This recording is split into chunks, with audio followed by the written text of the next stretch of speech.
So I've been asked the question, why is Shakespeare, or why does Shakespeare remain so actual today? And my first response is just to simply say, well, there are all kinds of problems with the name Shakespeare, because I belong to a group of thousands and thousands of people that are not quite convinced that it was the man from Stratford who was the true author.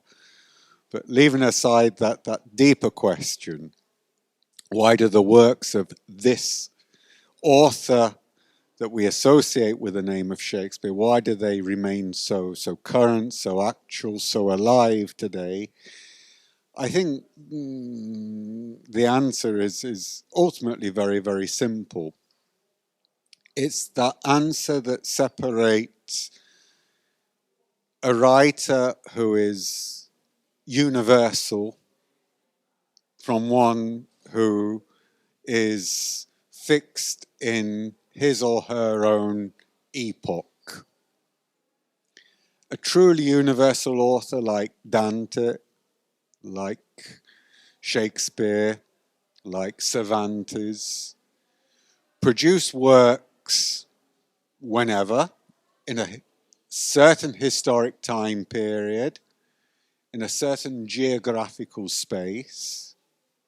They are works produced in that time and that space, but they are works that feature such universal values and are illustrated and articulated in ways that transcend, go beyond their historic time and geographical space.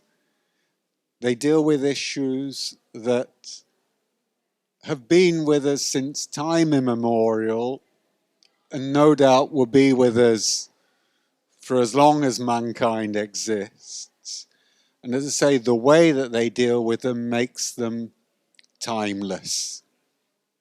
So there is always something in the great universal writer like Shakespeare that will always fit in to any society, any historic time period.